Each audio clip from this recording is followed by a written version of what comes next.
Hello everyone. तो यार स्वागत है आपका हमारे चैनल ब्रो फार्मेसी में, जहां पर हम देखने वाले हैं कि अपने इफ़ेक्टिव नोट्स कैसे बनाएं और एफिशिएंट होने चाहिए। वो उसका कुछ यूज़ होना चाहिए आपकी ज़िंदगी में, आपकी फार्मेसी में यूज़ होना चाहिए। और ऐसे ही नोट्स होने चाहिए जिससे बैग बिल्कुल भी ना आए और पूरे सेमिस्टर में आप इसी नोट से पढ़ें जो आपने बनाए हैं, अपने हैंड रिटन नोट्स बनाए हैं, ये बनाने वाले हो। और ईजी होने चाहिए, एकदम बात समझ में आनी चाहिए आपके। और जो है फिर उसके बाद अगर नोट्स बना लो ना, उसके बाद किसी और के नोट्स की ज़रूरत ना पड़े ना, आपको जो है ना नोट्स उसकी ज़ेरॉक्स वगैरह की ज़रूरत पड़े कि सर ये वाली ज़ेरॉक्स करवा दो, ये वाली कर दो, ऐसे कर दो। ऐसे नोट्स बनाएंगे और देख लेते हैं कैसे कैसे बनाने हैं। तो पहले A4 की शीट चाहिए हमें, सही है। ये वाली कहाँ गई हमारी, ये वाली शीट चाहिए, सही है। ऐसे ही अच्छे तरीके से, जैसे हमारा यहाँ पर हमने स्केच पेन यूज़ करा है, फिर ब्लैक पेन यूज़ करा है और अपना जो है बिल्कुल कलरफुल बना दिए हैं और बिल्कुल सिंपल बना दिया है ये सब। तो ऐसे ही A4 साइज शीट पे आपको जो है ना लेके चलना है। बॉल पेन यूज़ करने, जेल पेन क्या होता है, जेल पेन अगर पानी वानी गिर गया तो वहीं पर ही नोट्स ख़राब हो जाएंगे। स्केच पेन यूज़ करने हैं इसमें, जैसे हमने यहाँ पर करा है। अच्छे तरीके से हाईलाइटर यूज़ करने हैं, अगर कुछ डेट है इंपॉर्टेंट या फिर किसी का राइटर का नाम है या फिर कुछ भी चीज़ इंपॉर्टेंट है तो उसे हाईलाइट करने के लिए हाईलाइटर चाहिए। दूसरे पॉइंट पर जाते हैं हम। दूसरा पॉइंट है स्टैंडर्ड बुक्स। तो आप जैसे नोट्स बना रहे हो, कहाँ से बनाओगे, कौन सा टॉपिक ढूंढना है, और हमारा स्टैंडर्ड जो है, जो हमारा एक लेवल है, तो वो वहाँ पर क्या चीज़ लिखी हुई है, सही है ना। उन बुक्स में उस टॉपिक के बारे में, जो भी टॉपिक आप उठाएंगे उसके बारे में क्या लिखा हुआ है, तो वो हम देखेंगे बुक्स में, फिर उसके बाद लिखेंगे अपने नोट्स में, सही है। तो हम कोई सी भी यूज़ कर सकते हैं, निराली, और यहाँ पर फार्मेसी में तो निराली चलती है, पीवी है, ठाकुर है। देखो सारी बुक्स अच्छी हैं, अपनी अपनी समझने की बात है। अच्छे राइटर हैं, सब पढ़े लिखे हैं, ऐसी बात नहीं है कोई किसी ने ऐसी बना दी। तो हम सब निराली को ज़्यादा प्रेफर करते हैं क्योंकि आसान थोड़ा लिखा होता है उसमें, डिस्क्रिप्टिव। तो वो देख लेना आप। उसके बाद सिलेबस देखना है आपको। सबसे पहले आपने स्टैंडर्ड बुक ले ली, अपना मटेरियल ले लिया, A4 साइज पेज वगैरह। फिर उसके बाद आपको चाहिए सिलेबस। सिलेबस में होता क्या है कि पहले तो आपको सिलेबस में देखना है, अपना सब्जेक्ट चूज़ करना है, सही है, कि कौन सा सब्जेक्ट है हमारा। जैसे हमारा इंजीनियरिंग सब्जेक्ट है 3rd सेमिस्टर का, सही है। तो उसमें सबसे पहले आपको देखना है सब्जेक्ट की डेफिनेशन कि फार्मास्यूटिकल और इंजीनियरिंग जो है हमारी, सही है, वो हमसे क्या कह रही है, उसकी डेफिनेशन हम कैसे बना सकते हैं। तो सबसे पहले वो देखना पड़ेगा हमें। और जो टॉपिक हमने उसके अंदर सब्जेक्ट के अंदर हमने जो है ना इंजीनियरिंग देख लिया, इंजीनियरिंग का फिर यूनिट देखेंगे हम। पहला यूनिट, तो पहले यूनिट है हमारा फ्लो ऑफ फ्लूइड, सही है। तो फ्लो ऑफ फ्लूइड हमसे क्या रहा है, उसकी डेफिनेशन क्या है, उसे ऑब्जर्व करना है।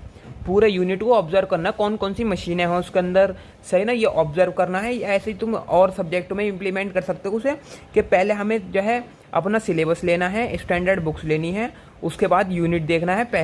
पहले यूनिट में भी जो है हमें डेफिनेशन वगैरह देखनी है, उसके बाद ऑब्जर्व करना पूरे यूनिट को कि इसमें हो क्या रखा है। फिर जो है ना अगले पॉइंट पर आ जाते हैं, चूज़ योर टॉपिक। वही बात आ गई। फिर जो है ना हम जैसे हमने यूनिट देख लिया, तो यूनिट ऑब्जर्व करने के बाद हम जो है ना पहला यूनिट में हम अपने टॉपिक को चूज़ करेंगे, सही है।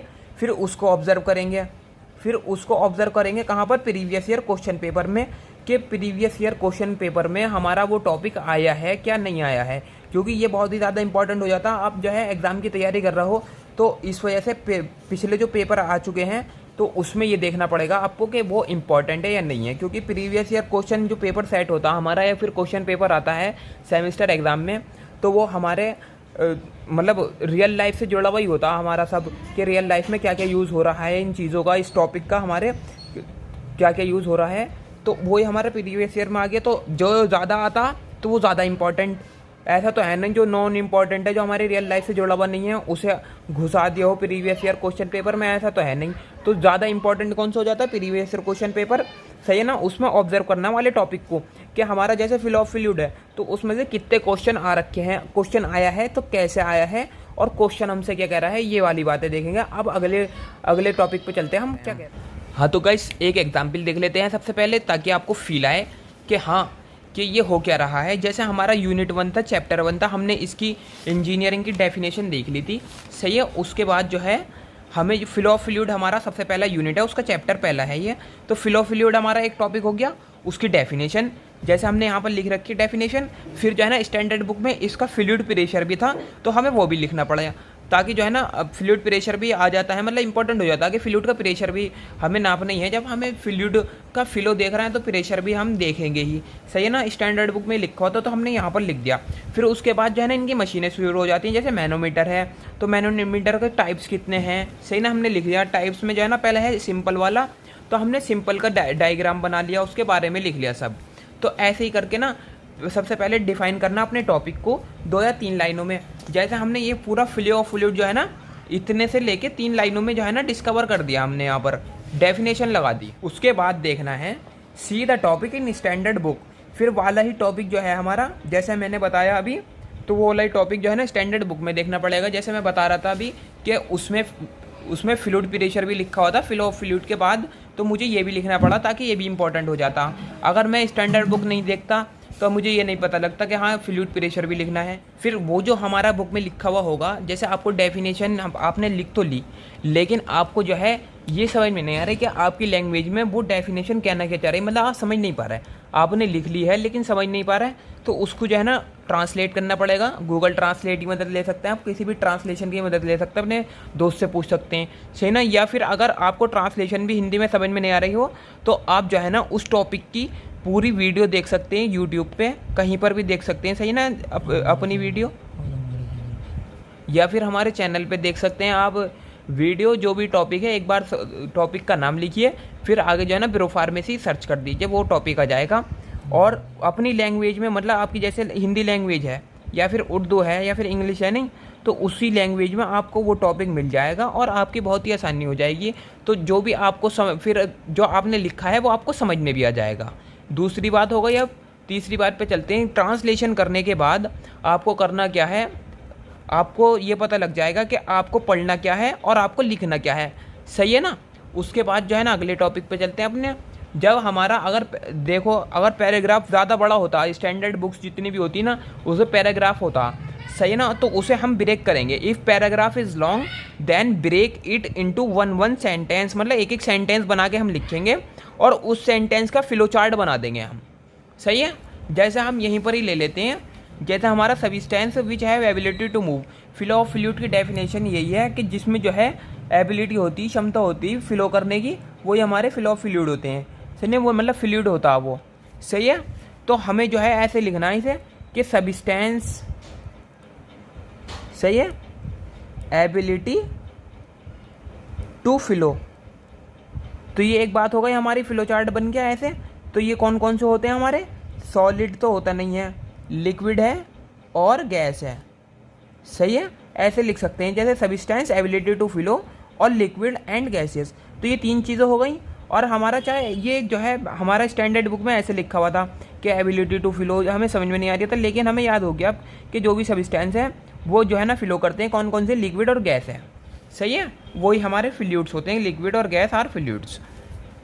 तो ऐसे करके हमें जो है थोड़ा थोड़ा उसमें तोड़ लेना है उसे सेंटेंस को अपने, और फ्लो चार्ट में कन्वर्ट कर देना है एक लॉन्ग पैराग्राफ को। अगर आप लॉन्ग पैराग्राफ याद करने बैठोगे तो यार रटने से क्या ही फ़ायदा होगा। अगर फ्लो चार्ट आपको याद हो जाएगा, आपके दिमाग में जो है बार बार अगर प्रैक्टिस करके देखोगे ना आप, तो एक इमेज बन जाएगी आपके दिमाग में कि हाँ ये वाले स्टेप के बाद ये वाली लाइन आ रही थी हमारी, ये वाला सेंटेंस आ गया था। तो उससे अगर आप जो है थोड़ा बहुत भी भूलते हैं ना पेपर में, तो वहाँ पर एग्जामिनेशन हॉल में थोड़ा बहुत भी भूलते हैं, तो आप आंखें बंद करिए और एक बार सोचिए उस टॉपिक को कि हमने लिखा क्या था, तो आपके दिमाग में एकदम इमेज आ जाएगी वाली और आप लिख सकते हैं बहुत आसानी से। ये एक बार ऑब्जर्व ज़रूर करके देखना जो मैंने बताया। अब 12 पॉइंट पर आ जाते हैं कि अगर जहाँ पर डायग्राम हो, जैसे हमारा मैनोमीटर है यहाँ पर, सही ना, यहाँ पर हमारा डायग्राम है ये, सही ना। तो जहाँ पर डायग्राम हो वहाँ पर ज़्यादा से ज़्यादा डायग्राम बनाएं, फ्लो चार्ट ज़्यादा से ज़्यादा बनाएं, क्योंकि डायग्राम याद रह जाता है एक तो इमेज वाली टेक्निक से, सही है। अगर आपके दिमाग में इमेज बनी होगी डायग्राम की, तो आप जो है एकदम टॉपिक देखेंगे और उसका डायग्राम बना देंगे, सही है। या फिर फ्लो चार्ट आता होगा आपको तो फ्लो चार्ट एकदम बना देंगे। तो ये फ्लो चार्ट की जो है या फिर डायग्राम बनाने की बहुत ही आसान हो जाता है ये। तो इमेज टेक्निक के हिसाब से आपको जो है डायग्राम ज़्यादा से ज़्यादा बनाने और प्रैक्टिस ज़्यादा से ज़्यादा करनी है। तो यहाँ तक अगर आप पहुँच गए हो तो लाइक कर देना वीडियो का। अब आगे चलते हैं, हमें क्या किस चीज़ का ध्यान रखना नोट्स बनाते हुए वो भी देख लेते हैं। हाँ तो गाइस हमारा अब पॉइंट आ जाता है प्रिकॉशंस, मतलब ये हम नोट्स तो बना रहे हैं, इससे पहले हमें किस किस चीज़ का ध्यान रखना है। तो हमें सबसे पहले ध्यान रखना जो हमारे स्टैंडर्ड बुक में लिखा हुआ होगा वही लॉन्ग पैराग्राफ हमें कभी भी अपने छोटे नोट्स या फिर शॉर्ट नोट्स में या फिर तुम्हारे कोई से भी नोट्स हैं स्टिकी नोट्स वगैरह उसमें बिल्कुल भी नहीं लिखना। अगर आप वही पैराग्राफ अब बुक से उठा के उसमें रख देंगे अपने शॉर्ट नोट में तो भाई फिर तो बुक ही पढ़ लो ना, फिर उसमें फ़ायदा क्या हो रहा। तो आपको जो है ना अगर लॉन्ग पैराग्राफ है तो वही इमेज वाली टेक्निक से जो है आप फ्लो चार्ट बनाइए, उससे प्रैक्टिस करिए और याद हो जाएगा एकदम। और जो है अगर कुछ भी समझ में नहीं आ रहा ना, ज़्यादा इंग्लिश समझ में नहीं आ रही तो उसकी वीडियो देखिए अपने लैंग्वेज में, तो ऐसे बहुत ही आसान हो जाता है। दूसरा हमारा आ जाता है कि अगर आपको बुक अंडरस्टैंड नहीं हो रही, मतलब आपको बुक पढ़नी नहीं आ रही तो या आपको बुक समझ में नहीं आ रही तो आपको जो है ना नोट्स किसके लेने हैं, फिर किसका सहारा लेना, या फिर टीचर का लेना है। ऑथेंटिक टीचर होना चाहिए या फिर क्लास फेलो के अच्छे नोट्स होने चाहिए, जो टॉपर हो या फिर जो ज़्यादा बातें समझता हो एकदम, जिसके पास पावर अच्छी हो, सही है ना। या फिर सीनियर होना चाहिए आपका, सीनियर भी जो है सारे सीनियर अच्छे नहीं होते, तो जो भी अच्छा सीनियर हो आपको, देखो अगर आपके फेलोज़ हैं, आप रोज़ाना रेगुलर कॉलेज जाते हैं तो आपको पता ही लग जाता कि कौन अच्छा है और कौन बुरा है पढ़ाई में। तो आप जो पढ़ाई में अच्छा हो उसके नोट्स ले लो या फिर सीनियर के ले लो, या फिर कोई भी अच्छा एक यूट्यूबर है जैसे हमारा फार्मेसी वाला है वो अच्छे नोट्स बनाते हैं, हमारे केयरवेल फार्मा है वो भी अच्छे नोट्स बनाते हैं, फार्मा लेक्चर है, तो इनके नोट्स लेके आप बना सकते हो आप अच्छे नोट्स, सही है ना। जैसे मैं ही था अभी, मेरा भी बी फार्मेसी चल रहा था, तो मैं क्या कर रहा था कि केयरवेल फार्मा के नोट्स देख लिए एक बार, स्टैंडर्ड बुक देख ली, सही ना। उसके बाद अगर फार्मेसी वाला के नोट्स हैं मेरे पास तो उसके नोट्स देख लिए, फिर ये तीन चार चीज़ें देख के ना अपनी कॉपी में या फिर अपनी बुक में वो चीज़ उतार दी और साले वैलिडेट करके अपने नोट्स बना लिए। अब अगर आपकी जो है ना इंग्लिश भी अच्छी नहीं है तो आप क्या कर सकते हैं, स्ट्रॉन्ग योर वैक्यूबुलरी। तो वोकेबुलरी जो है आपका शब्दकोश जो है, जो आपको वर्ड याद हैं, सही ना, तो उसे ज़्यादा से ज़्यादा आपको याद करना है, उसे स्ट्रॉन्ग करना है। कैसे करेंगे, 10 इंपॉर्टेंट वर्ड्स जो भी आप जो है आज लेक्चर लिया आपने, सही ना, 3-4 लेक्चर ले लिया आपने, सही ना, 3-4 में से कम 40-50 वर्ड आपके इकट्ठे हो गए। यहाँ पर देख लेते हैं, 40 से 50 वर्ड आपके इकट्ठे हो गए कि जो आपको समझ नहीं आ रहे। तो आपको करना क्या है, उन सबको लिस्ट बना के लिख लेना कि 1 2 3 4 5 ये वाले वर्ड्स मुझे समझ में नहीं आ रहा है। फिर उसके सामने उसका लिख लेना अर्थ, मतलब मीनिंग लिख लेना हिंदी में, सही है, और एक मीनिंग लिख लेना इंग्लिश में, सही है ना। फिर उसकी जो है ना याद करना है आपको, कम से कम अगर ना हो सके 40 से 50 वर्ड बने आपके आज लेक्चर में जो आपको समझ में नहीं आ रहा है, या फिर सेंटेंस पूरा समझ में नहीं आ रही है, तो आप उसमें से 10 से 20 वर्ड्स जो है ना रोज़ाना याद करना है। और ये वाली चीज़ को साइड लेके चलना, बिल्कुल साइड में पैरेलली लेके चलना है। तो इससे जो है ना आपकी वैक्यूबुलरी जो है ना स्ट्रॉन्ग होगी, प्लस आपके नोट्स अच्छे बनेंगे। तो इसका मतलब क्या है, जो हमने यह वाला पॉइंट दिया था कि ऐसे नोट जिससे बैग ना आए, तो आप इसके बहुत ही ज़्यादा करीब हो जाओगे। तो जब आप ऐसे नोट्स बनाने लगोगे जो आपकी समझ में आने लगे और फिर आप उसकी प्रैक्टिस करके देखोगे, लिखने लगोगे, तो बैग क्या भाई, तुम तो कोई सा भी एग्ज़ाम क्रैक कर लोगे ना। आपको बस जो है ना कॉन्सेप्ट आना चाहिए ब्रो, कॉन्सेप्ट आना चाहिए, सही है, और उसे कॉन्सेप्ट को लिखना आना चाहिए, बस इतना ही है फार्मेसी में, और कुछ भी नहीं दे रखा। और बाकी तो प्रैक्टिकल वगैरह होते ही हैं आपके। अगर ये वीडियो थोड़ी सी भी अच्छी लगी हो तो इस वीडियो को अभी लाइक कर दें, सही है। और यहाँ पर और प्ले लिस्ट आ रही है हमारी, माइक्रो करवा रहे हैं हम, पीवी करवा रहे हैं, 3rd सेमेस्टर की, 5th सेमेस्टर भी शुरुआत करने वाले हैं, इंजीनियरिंग भी शुरुआत होने वाली है, सही है ना। तो उसकी प्ले लिस्ट आ रही होगी, तो आप वहाँ पर भी जाकर देख सकते हैं। हमारा टेलीग्राम चैनल ज़रूर सब्सक्राइब कर लेना, उसमें बहुत ही ज़्यादा इंपॉर्टेंट नोट्स पड़े हैं हमारे, जो हमने बनाए थे अपने जब हमारे पेपर्स वगैरह हो रहे थे, सही है ना। तो उसके लिए आपको टेलीग्राम चैनल सब्सक्राइब करना पड़ेगा, लिंक डिस्क्रिप्शन में है, और इस चैनल को सब्सक्राइब कर लीजिए क्योंकि ऐसी वीडियोस आती रहेंगी। तब तक के लिए बाय बाय, गुड बाय।